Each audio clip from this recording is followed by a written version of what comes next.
नमस्ते मित्रों, स्वागत है आपका हमारे चैनल में। और मित्रों देखो, बात ऐसी है कि मैंने आपको लास्ट वीडियो में ब्रूसेलोसिस पढ़ाया था, तो आज हम पढ़ेंगे उसका lab diagnosis. First of all sorry for the delay of the video. Normally मैं जब भी किसी बैक्टीरिया का अगर मान लीजिए इंट्रोडक्शन डालता हूँ तो कुछ दिनों बाद उसका लैब डायग्नोसिस डाल देता हूँ, पर इस बार थोड़ा डिले हो गया, कुछ इश्यूज़ थे। ओके, सो बिना देरी के हम शुरू करते हैं।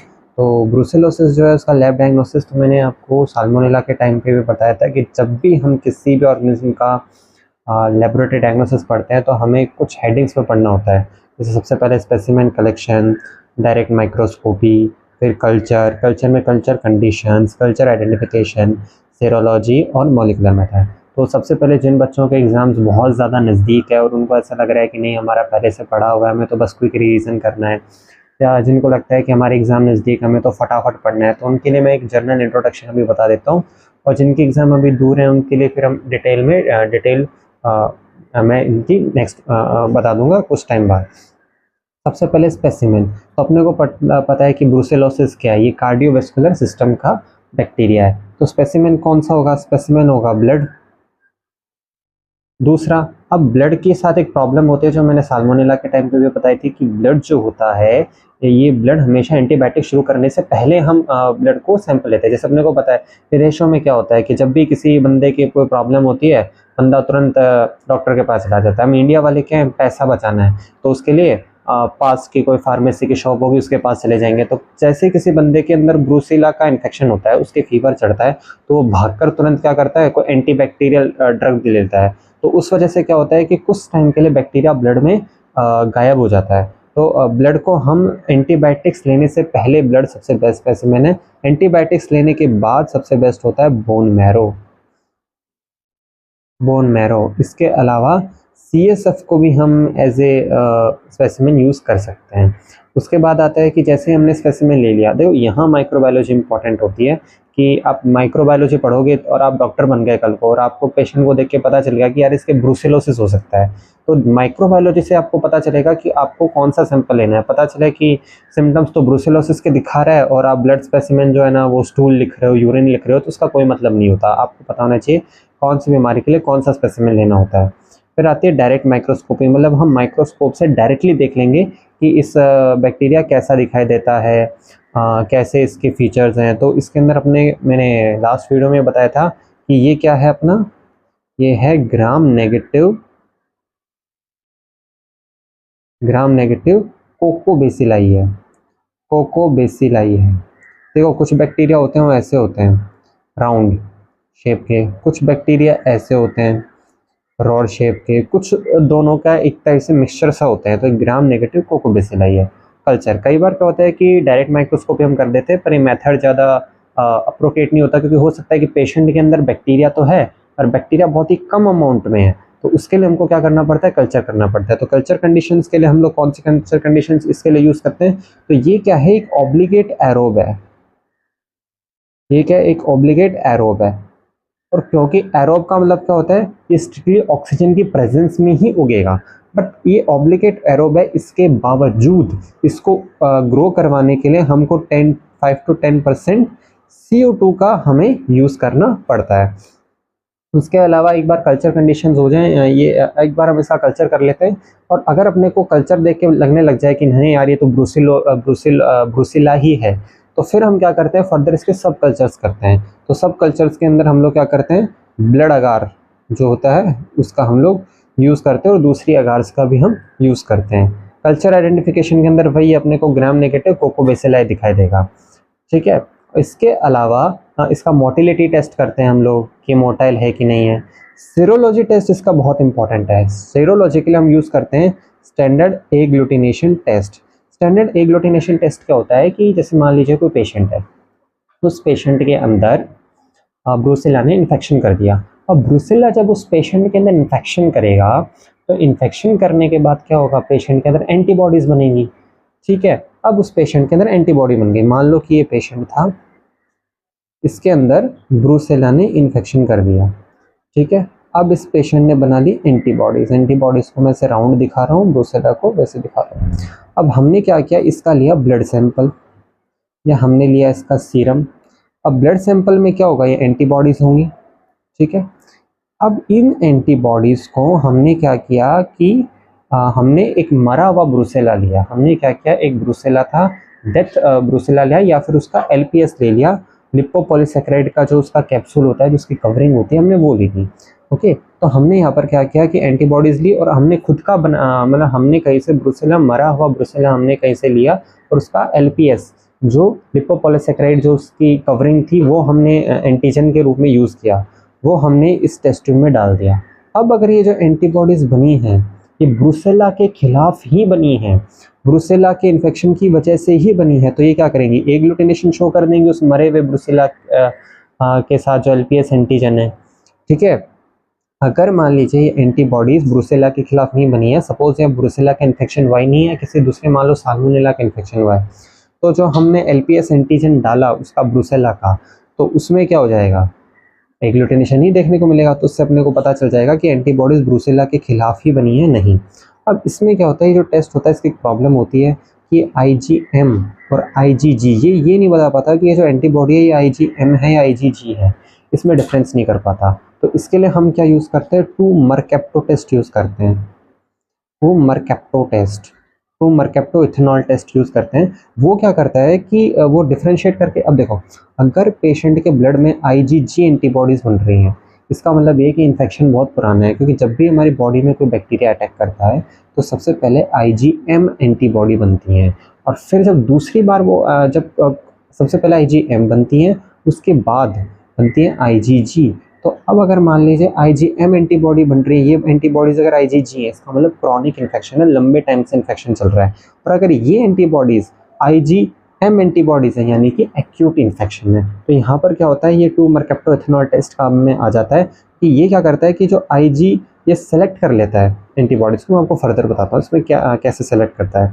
फिर आता है मॉलिकुलर मेथड्स, मॉलिकुलर मेथड्स के अंदर वो सेम मेथड्स हैं, आरटी-पीसीआर, उसके अंदर कुछ स्पेसिफिक जीन्स है, उसके नाम आपको याद करने हैं कि कौन कौन से जीन्स में वो काम में आता है। तो अब हम वन बाय वन इसको डिटेल में देखना शुरू करते हैं। तो सबसे पहले अगर हम डिटेलिंग देखें तो सबसे पहले हम लोग देखेंगे स्पेसिमेन कलेक्शन। स्पेसिमेन हम कौन कौन सा ले सकते हैं, तो हम ब्लड को स्पेसिमेन ले सकते हैं, अगर एंटीबायोटिक स्टार्ट नहीं हुई है तो बोन मैरो को स्पेसिमेन ले सकते हैं, अगर एंटीबायोटिक स्टार्ट हो गई है तो सीएसएफ को ले सकते हैं, इसके अलावा जॉइंट फ्लूइड और अदर टिश्यूज़ को ले सकते हैं। ब्लड का कलेक्शन टाइम क्या होना चाहिए, ब्लड को कैसे कलेक्ट करना है, तो मान लो आप डॉक्टर बन गए और डॉक्टर बनने के बाद आपको शक हो गया कि इस पेशेंट के ब्रुसेला का इन्फेक्शन हो सकता है, क्योंकि ये एनिमल्स के कॉन्टैक्ट में ज़्यादा रहता है, ठीक है। और इसके जो सिम्टम्स हैं वो जो 3 फीचर्स मैंने बताए थे, मतलब इन्फ्लामेशन होना जॉइंट्स के अंदर और है ना स्वेटिंग होना, वो सारे सिम्टम्स आपको दिख रहे हैं। तो सबसे पहले आप पेशेंट को क्या बोलोगे, आप पेशेंट से पूछोगे कि भाई तूने कोई एंटीबायोटिक ली क्या जब तेरे को इन्फेक्शन हुआ, तो पेशेंट कह दे कि नहीं मैंने कोई एंटीबायोटिक नहीं है, तो हम ब्लड को स्पेसिमेन लेंगे। तो उसको हमेशा एंटीबायोटिक शुरू करने से पहले लेना है। दूसरा ये जो ब्रुसेला होता है ना, ये चेंज करता रहता है। चेंज करने का मतलब है कि जैसे मान लीजिए किसी में ब्रुसेला का इन्फेक्शन हो गया तो पहले उसके बुखार चढ़ेगा, फिर उसका बुखार शांत हो जाएगा, फिर दोबारा बुखार चढ़ेगा, तो ऐसे चलता रहता है। तो हम उस पेशेंट को समझाएंगे कि भाई तेरे बुखार चढ़ रहा है, आ रहा है, चढ़ रहा है, तो जब बुखार चढ़े तब हमारे पास आ जाना, तब हम तेरा ब्लड कलेक्शन करेंगे। अब ब्लड कलेक्शन का मेथड क्या है, ये हमें पर बॉटल 8 to 10 ml ब्लड लेना है, दिन में 2 से 3 बार लेना है और 3 कॉन्जिक्यूटिव डे पे लेना है। तो 3 कॉन्जिक्यूटिव डे पे दिन में 2 से 3 बार 8 से 10 ml पर बॉटल अपने को लेना है, ठीक है। अब अगर मान दे वो पेशेंट बोल देता है कि नहीं भाई साहब जैसे मेरे फीवर आया, मैंने एक पास के फार्मेसी की दुकान से मैंने तो एंटीबायोटिक्स ले ली, तो उस कंडीशन में हम फिर उसे मजबूरी में हमें उसका बोन मैरो कलेक्शन करना पड़ेगा। तो बोन मैरो कब करना है कि ये एंटीबायोटिक स्टार्ट होने के बाद भी बोन मैरो का जो स्पेसिमेन है वो पॉजिटिविटी दिखाता है और इसकी हायर यील्ड होती है ब्लड कल्चर के मुकाबले, ये अच्छी यील्ड जो है वो देता है। अब एक नेक्स्ट चीज़ आती है हमारे पास बायोसेफ्टी प्रिकॉशन। बायोसेफ्टी प्रिकॉशन का मतलब होता है कि ये बहुत हाईली इन्फेक्शियस होता है ब्रुसेला, तो इसके लिए हमें बहुत ज़्यादा सेफ्टी की ज़रूरत है।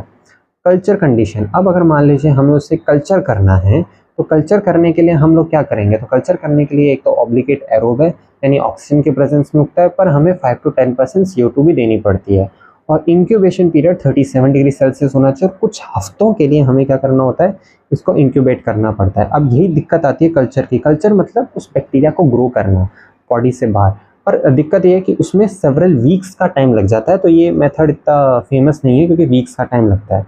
अब ब्लड कल्चर के लिए हम दो तरीके यूज़ कर सकते हैं, या तो नए ज़माने के तरीके जो सब कुछ ऑटोमेटेड है जैसे बैकटेक और अलर्ट, और ये एक ये मतलब धनिया पुदीना है।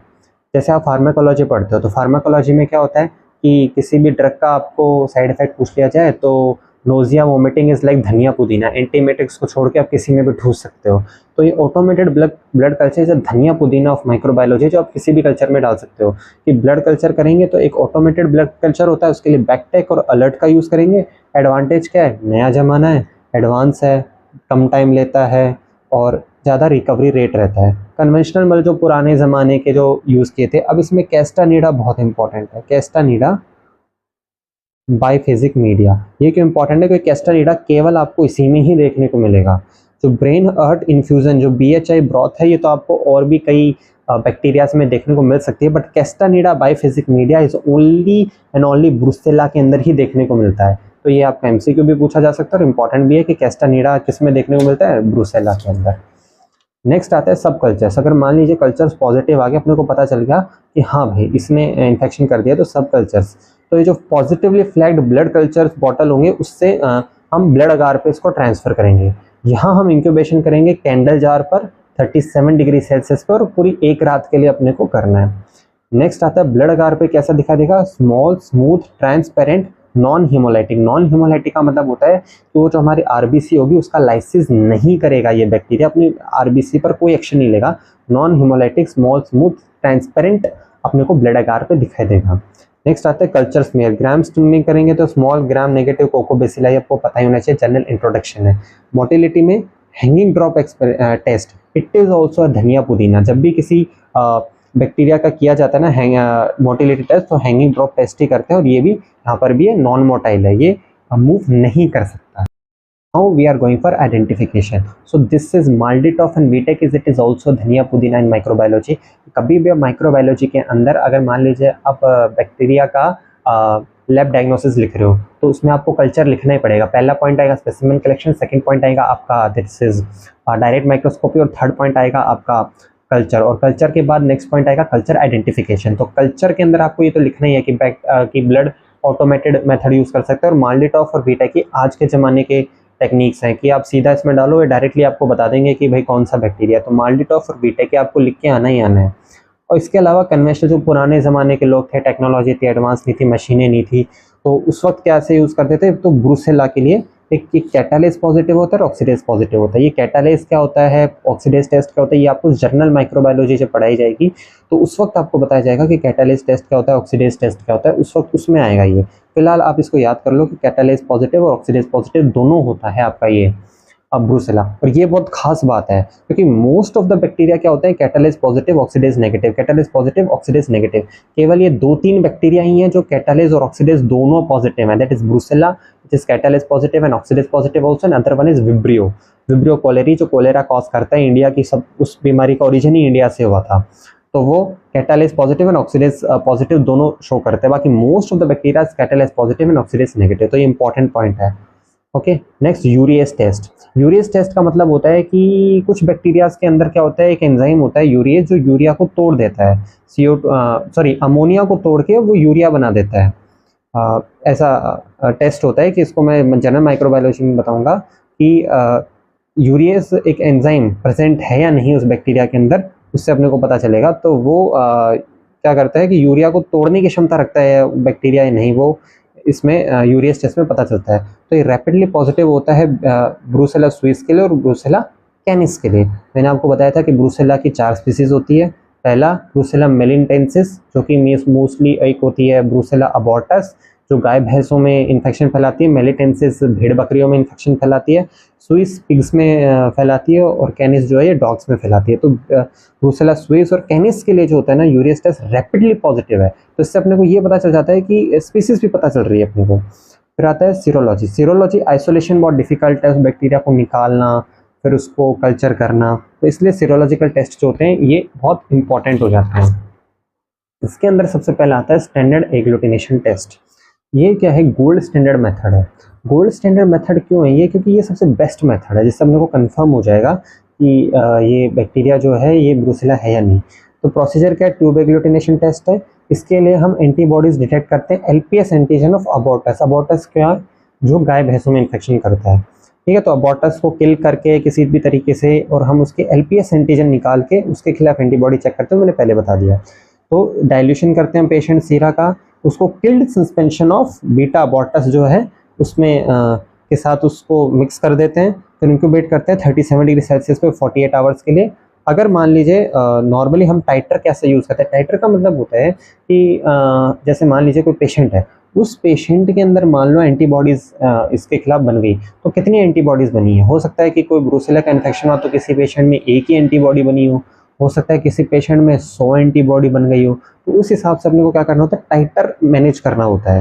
ये सब जनरल माइक्रोबायोलॉजी में पढ़ेंगे। तो नॉन एंडेमिक एरियाज के अंदर 1:160 का टाइटर चलता है, और एंडेमिक के अंदर 1:320 का जो है टाइटर चलता है। नेक्स्ट है इंटरप्रिटेशन। अगर पॉजिटिव आ जाता है एसिटी, तो एक्यूट ब्रुसेलोसिस भी हो सकता है और क्रॉनिक भी हो सकता है। इससे हम कुछ नहीं बता सकते, क्योंकि ये IgM प्लस IgG दोनों को डिटेक्ट करता है, इसलिए ये एक्यूट और क्रॉनिक के बीच में डिफरेंस नहीं कर पाता। इसलिए हम करते हैं 2-मरकैप्टोइथेनॉल एसिटी टेस्ट। 2-मरकैप्टोइथेनॉल क्या करता है, IgM एंटीबॉडीज़ को डिस्ट्रॉय कर देता है। तो अगर मान लीजिए इसने क्या किया, 2-मरकैप्टोइथेनॉल ने IgM को तो डिस्ट्रॉय कर दिया। अब IgM को डिस्ट्रॉय करने के बाद भी अगर एग्लूटिनेशन हो रहा है, इसका मतलब कौन कर रहा है एग्लूटिनेशन, IgG। और IgG कर रहा है, इसका मतलब क्या है, क्रॉनिक इन्फेक्शन है, क्योंकि IgG तो लेट रिलीज होता है। तो एसिटी इसको परफॉर्म किया जाता है 2-मरकैप्टोइथेनॉल के साथ ट्रीट करके सीरम को, और ये IgG को अगर डिटेक्ट हो जाती है, इसका मतलब क्रॉनिक ब्रुसेलोसिस है। IgG नहीं होता है एग्लूटिनेशन, तो इसका मतलब क्या है कि ना तो IgG है ना IgM है ना। तो उससे क्या होगा, डिटेक्शन हो जाएगा। इसके अलावा तो यहाँ पर अपने को देखने को मिलता है कि एसएटी पॉजिटिव है, इसका मतलब, और 2Me एसएटी नेगेटिव है। नेगेटिव आ गया, इसका मतलब क्या है, उसमें IgG नहीं है, क्योंकि IgM तो हमने मार दी, हमने खुद ने मार दी, और अब एग्लूटिनेशन नहीं हो रहा, इसका मतलब IgG भी नहीं है। इसका मतलब एक्यूट ब्रुसेलोसिस है। एक्यूट क्यों है, क्योंकि IgM हमने मार दी, और IgM और एग्लूटिनेशन नहीं हो रहा है, इसका मतलब IgG भी नहीं है। तो यानी इसका मतलब क्या है कि हमने IgM मारी है और एक्यूट ब्रुसेलोसिस है, और ये टेस्ट पॉजिटिव आ जाता है, इसका मतलब IgG है, क्योंकि IgM हमने मार दी, फिर भी टेस्ट पॉजिटिव आ रहा है, यानी IgG है, यानी क्रॉनिक ब्रुसेलोसिस है। फॉल्स नेगेटिव कब आ सकता है, कि जब एंटीबॉडीज पेशेंट के अंदर बहुत ज़्यादा हो जाएं, तो भी क्या होता है, ये टेस्ट जो होता है ना, फॉल्स नेगेटिव आ सकता है। कितनी ज़्यादा एंटीबॉडीज होगी कि बेचारे बैक्टीरिया की कोई औकात ही नहीं हो, डिटेक्ट वो एग्लूट ही नहीं हो पा रहा है। और दूसरा मतलब हो सकता है कोई नॉन एग्लूटिनेटिंग एंटीबॉडीज आ जाए। फिर फॉल्स पॉजिटिव का मतलब क्या होता है कि इन्फेक्शन हो जाता है ग्राम नेगेटिव बैक्टीरिया के साथ, के अलावा कोई दूसरा ग्राम नेगेटिव बैक्टीरिया आ जाए, तब फॉल्स पॉजिटिव आ सकती है। पेशेंट में है ही नहीं ब्रुसेला, पर फिर भी वो दिखा रहा है क्योंकि दूसरा ग्राम नेगेटिव बैक्टीरिया उसी की प्रजाति का है, उसने इन्फेक्शन किया है, तो ये इसके अंदर हो सकता है। इसके अलावा दूसरे एंटीबॉडी डिटेक्शन टेस्ट जैसे एलिसा, ये बहुत ज़्यादा सेंसिटिव है, इसके में हम साइटोप्लाज्मिक और एलपीएस एंटीजेंस का यूज़ करते हैं। ये IgM, IgG, IgA इनको इंडिविजुअली डिटेक्ट कर लेता है, और ये जो होता है ना क्रॉनिक ब्रुसेलोसिस के डायग्नोसिस के लिए बहुत इंपॉर्टेंट होता है एलिसा। और ये न्यूरोब्रुसेलोसिस, ब्रुसेला ने अगर हमारे न्यूरॉन पे अटैक कर दिया तो उसके लिए भी ये जो है पता कर लेता है। इसके अलावा हमारे जो नेक्स्ट टेस्ट आते हैं वो आते हैं PCR ऐसे। इसके अंदर हम लोग प्राइमर्स का यूज़ करते हैं, जो इन जीन्स का पता लगाते हैं, 16S, 23S, RRNA, ओपेरॉन्स, OMP2 gene, IS711। ये नाम आपको वैसे भी याद रहेंगे नहीं और इतने इंपॉर्टेंट भी नहीं है, और ये रैपिड होते हैं, सेंसिटिव होते हैं, स्पेसिफिक होते हैं, ठीक है। ब्लड और टिश्यूज़ के आइडियल स्पेसिमेन होते हैं। इसके अलावा एलिसा, उस एलिसा का था कंटिन्यूस कि एलिसा जब भी होता है ना, तो एलिसा एक स्क्रीनिंग टेस्ट है, तो एलिसा के बाद हमें हमेशा एसएटी करना ही पड़ता है। इसके अलावा डिपस्टिक ऐसे, ये एंटी ब्रुसेला IgM एंटीबॉडीज़ को बताते हैं, लेस सेंसिटिव होता है एक्यूट इन्फेक्शन। तो देखो माइक्रोबायोलॉजी एक वास्ट सब्जेक्ट होता है, इसको आप डिटेल में नहीं पढ़ सकते, तो इसमें आपको मोटा मोटा हेडिंग्स पता होनी चाहिए। स्पेसिमेन कलेक्शन कैसे करना है, कल्चर आइडेंटिफिकेशन क्या है, वो सब आपको करना है, ठीक है। और मैंने पिछले लास्ट वीडियो में कुछ क्वेश्चंस पूछे थे, तो क्या थे वो क्वेश्चन। पहला क्वेश्चन था कि विडाल टेस्ट को हम कब यूज़ करते हैं, तो विडाल टेस्ट को हमेशा सेकंड वीक ऑफ इलनेस के अंदर यूज़ किया जाता है, ठीक है, ये था आंसर। और अब इस वीडियो के लास्ट में मैं क्वेश्चन पूछ रहा हूँ कि अगर मान लीजिए किसी इंसान के ब्रुसेलोसिस हो जाता है, ठीक है, ब्रुसेलोसिस हो जाता है, तो उस पेशेंट के अंदर एक 3 ट्रायड होता है, मतलब अगर ये 3 सिम्टम्स दिख गए तो कंफर्म उसमें ब्रुसेलोसिस है। तो वो 3 सिम्टम्स कौन कौन से हैं, इस क्वेश्चन का आंसर आपको बताना है कमेंट्स के अंदर, और बाकी मैंने कितने भी क्वेश्चन पूछे हैं उनके आंसर मैं नेक्स्ट वीडियो में बताऊंगा।